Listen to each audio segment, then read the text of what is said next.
C'est sous un magnifique lever de soleil que nos héros pleins de bravoure ou d'inconscience débutent leur épopée vers un but énigmatique pour eux-mêmes. Alors pour l'aurore, c'est pas pour dire, mais chez nous on appelle ça un crépuscule. Chez nous aussi, Je croyais que vous deviez partir le lendemain matin. on a changé d'avis. Et comme d'habitude, on a pensé à me tenir au courant, c'est bien. La prochaine fois, nous essaierons de prendre l'initiative de penser à t'envoyer une carte postale. Non, n'en faites pas trop surtout. Comment ça va les amis?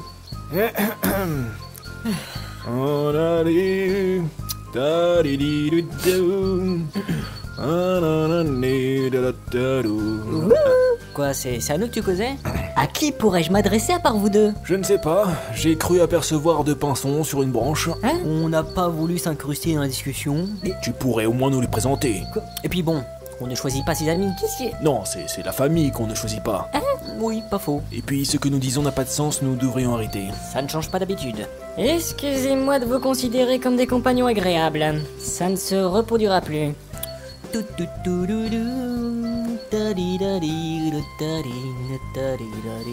Dites, on attend quoi là? Excellente question. Qu'est-ce qu'on attend? Vous avez décidé de camper ici, on peut se mettre en route. On vous attendait, vous? Vous deviez pas arriver de la ville? C'était le cas. C'est impossible, ça fait 1 heure qu'on est ici. Ça fait 1 heure que je suis derrière vous. Moi je l'avais vu, hein. Et vous ne dites jamais bonjour? Bonjour. Ok. Alors,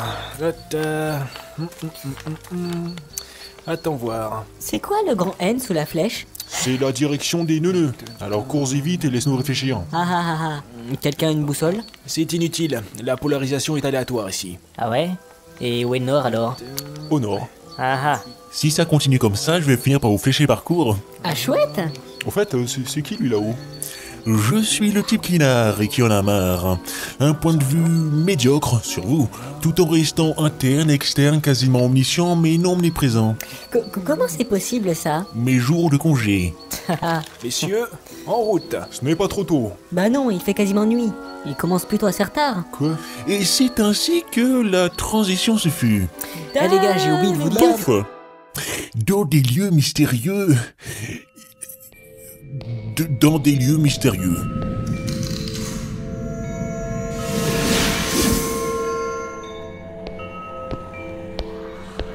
Alors c'est donc vrai. Enfin vous êtes réveillés.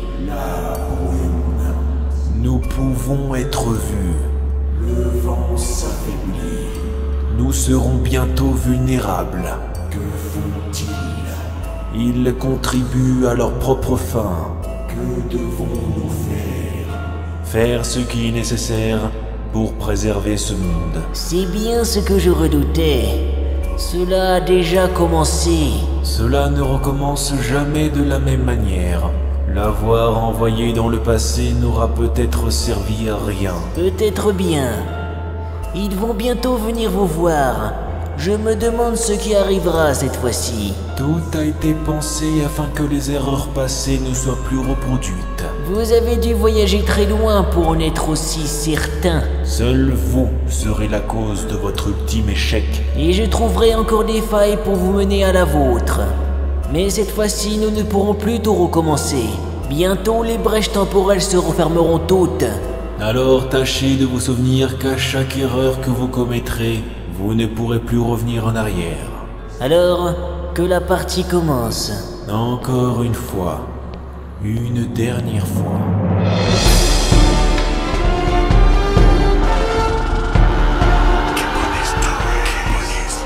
Kiponi Stories. La malédiction fantôme.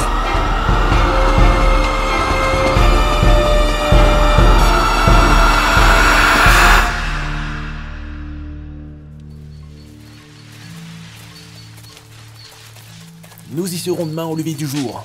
Installons campement dans cette petite clairière. De toute façon, qu'on y soit au lever du jour ou à la tombée de la nuit, ça ne change rien. En effet. Pourquoi? À Karst, il n'est fait jamais jour. Quoi? Ça veut dire qu'il y fait toujours nuit. J'ai compris, mais comment c'est possible? Si tu commences avec des pourquoi et de comment ça se fait, on n'en a pas fini. Cette tempête mystérieuse nous fait échouer sur ce paradis et refuse que nous quittions.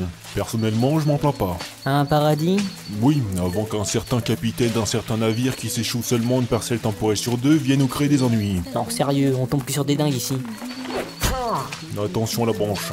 Évidemment, je lui ai aussi parlé du procès qui devait avoir lieu. Me disais aussi, je ressentais une certaine rancœur. Dites-moi, monsieur, Oui. de quelle couleur était la bête? C'était entre le rouge et le jaune. Orange? Oui, voilà. Mais une orange... Eh bien, orange orangé, comme vous l'avez dit. Ah, je le savais. Vous devenez sénile, homme. Tu me dois 100 quipons, Fred. Attends. Vous êtes sûr qu'il n'était pas un peu jaunâtre au soleil? Eh bien, maintenant que tu le dis, Ouais. non. Je te les mets sur ton compte. Non mais vous êtes certain parce qu'un dragon orange orangé au soleil laisse paraître sur les écailles un jaune brillant normalement. Tu me saoules, gamin. Installons-nous ici. Je m'occupe du feu. Bon, c'est pas tout, mais on mange quoi? J'ai nommé Fred comme responsable temporaire de la nourriture. Non, bah c'est malin, ça. Et vous savez ce que je vous ai amené? Non, mais on a faim. Des meringues. Faites maison. Arrêtez de me regarder comme ça, vous n'avez même pas encore goûté. Des meringues et quoi? Ben c'est tout. Quoi? Je te laisse 20 secondes. Pourquoi? D'abord, ce sont les meubles. Ensuite, c'est la bouffe. Je dois te tuer. Enfin mais pour l'entrée j'ai des meringues salades, ensuite des meringues poulet et pour le dessert des meringues. 15 secondes. Attends, je crois avoir vu un pommier au bord du chemin à la lisière de la forêt. C'est peut-être ta chance. Cours-y vite. Prépare le feu. Je croyais que vous aviez des quiches dans votre sac. Les quiches sont pour demain. Mais Les quiches, c'est pour demain. Oulala. Ah, je vois un marcassin au loin. Quelqu'un une lance? Mais non, regardez bien, c'est Frédéric qui court. Ah ouais. Dites, vous savez quoi au sujet de cette pierre? Rien, à part qu'il nous la faut, avant qu'elle ne tombe dans de mauvaises mains. Et nous recherchons Génofuna parce que vous avez vu ce lieu mentionné dans plusieurs livres anciens. Y a un problème? Non, rien. Mais c'est un peu la quête vers l'inconnu, vous ne croyez pas? Il est aussi mention dans le livre d'un navire portant le nom de Travellé et de la date précise de la venue d'étrangers qui perturberont le cours des événements. Déjà, on dit Traveler. Et je le savais déjà. Effectivement. Attendez un peu. C'était le voyageur qui était mentionné. Misère. Quand le navire était encore sous le commandement de mon père. Ah, parce que vous lui avez lu les notes obsolètes que Mangelos vous envoie, vous. Quoi? Vous vous foutez de moi? Non, ce n'est pas moi qui l'ai lu, c'est le narrateur. Et Audi, assume un peu, hein. J'ai le droit à des explications ou je me tire? En fait, C'est plus un futur probable qu'une prophétie. Ici, les prophéties, ça ne marche jamais. Je peux lire le livre? non. Seuls les Kiponais peuvent le lire. Ça va, j'ai compris. Je me tire. Je commence sérieusement à en avoir marre qu'on me mente pour me mener par le bout du nez. C'est un livre assez spécial. Il s'écrit tout seul. Il s'écrit tout seul. Oui, pourquoi? Non, rien. Ah. C'est un ancien qui l'a confié au chef de l'État il y a des années de cela, afin de le mettre en lieu sûr. Lorsqu'il me l'a donné, les pages étaient blanches. Elles ont commencé à se remplir d'écriture lorsque ton navire a pénétré nos frontières. Le début du livre racontait les événements d'un passé lointain. C'était assez vague, ça parlait de prison de pierre, de trahison au sein du Grand Conseil, d'une nouvelle ère. Et de la destruction probable de ce monde à cause d'un type qui ne fait jamais les bons choix et qui n'écoute jamais ce qu'on lui dit. Le fait que nous soyons retournés dans le passé a changé quelque chose? Plus ou moins. Les pages ont commencé à s'écrire lorsque ton navire naviguait sous le nom du voyageur. Mais les pages se sont effacées. Au moment où ton navire, le Traveler, s'est échoué la première fois. Puis lorsque ton navire a franchi nouveau les frontières, de nouvelles écritures sont apparues. À chaque boucle temporelle, celles-ci s'effacèrent. Mais les mêmes écritures revenaient. J'ai mal au crâne. Il y a une mise en garde sur la deuxième de couverture. Chacun est libre de forger son destin. Ces écrits ne sont que les conséquences de vos choix. Ce livre serait magique? Non. Le Conseil des Grands Sages n'use pas de magie. Elle est bannie sur ce continent. On fait souvent des petites fêtes autour d'un bon feu quand un petit malin utilise la sorcellerie. Bah, ça doit être sympa. Pour ceux qui sont à l'extérieur du feu, oui. Je pense plutôt que ce livre est lié directement avec le futur. Et ça veut dire? Je ne sais pas trop. J'essaye d'interpréter ces phrases qui partent dans tous les sens, mais je n'ai que des bribes de mots. Et il raconte quoi ce livre actuellement? Il parle d'un navire qui aurait dû échouer, De perturbations de l'axe du temps, de monde extérieur anéanti. de vengeance et de malédiction. Il parle aussi de la pierre aux 7 cristaux. La pierre, perdue dans le temps, se retrouvera et se brisera. Elle ne pourra se rassembler qu'à son origine. Génofuna. C'est tout ce qu'il y a. Ça donne une direction approximative. Mais on n'a pas la pierre, et même pas sa moitié. Elle est peut-être déjà là-bas, qui sait. C'est ce genre de livre qu'avait Mangelos? Non, lui utilise le livre des présages de son maître, Dexedrius. Il y a en effet quelques similitudes, mais ces prémonitions qui sortent de je ne sais où ont l'air incertaines. Toutes ces histoires à dormir debout me fatiguent. Bonne nuit. Vous oubliez encore de lire quelques passages. Vous voulez qu'il reste avec nous jusqu'au bout, oui ou non? Vu comme ça, mais je désapprouve. Moi aussi. Je déteste ces méthodes, mais parfois on n'a pas le choix. Non, on a toujours le choix. Oui?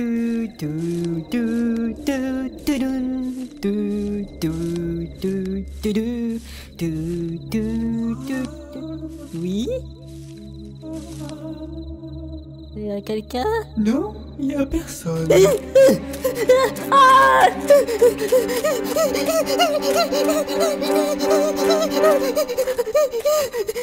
gars! Hé, tu pourrais faire un peu moins de bruit quand tu cries? Mais, Où sont les pommes? Tu commences à me taper sur les nerfs. Pour la peine, c'est toi qui te garde. Bonne nuit. y a personne! Bonsoir.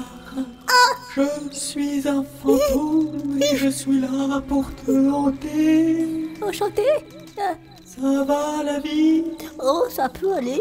Et vous, ça va? Je suis mort d'ennui. Ah, c'est pas de bol, ça. Est-ce que je te fais peur?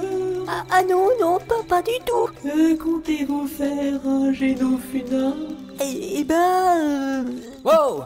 C'est pas bientôt fini, non? C'est quoi ce vacarme? Je suis un fantôme et je suis là pour te hanter.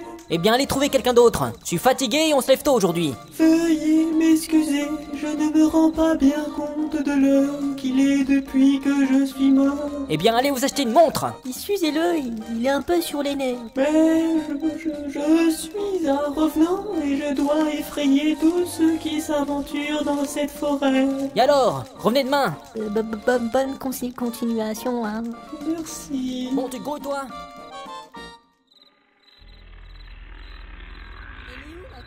Ils n'ont plus la pierre. Et si c'était l'autre qui l'avait? Ça tombe bien, c'est lui que je dois voir. Il ne me reste plus qu'à le trouver et le tuer. Il ne doit pas gêner mon maître d'accomplir son œuvre.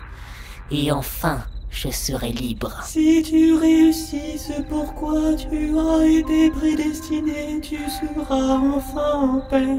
Merci. Ils n'ont pas peur de la mort, à part peut-être un. C'est très bon pour nous. Je dois y aller. Oui, partez. Si nous ne faisons pas ce qui est prévu, nous ne pourrons pas prévoir l'imprévisible. Et c'est ce que notre maître sait faire de mieux lorsque nous suivons ses plans. Les Olians, une race maudite. Ils n'ont su accepter la mort, reportant à plus tard leur jugement dernier. Ils ont perdu tout ce qui faisait d'eux des êtres humains. Ils vivent dans la puanteur de la mort. Nombreux sont les hommes qui accepteront cette malédiction et qui, dans leur dernier pas, massacreront ceux qui furent leurs semblables.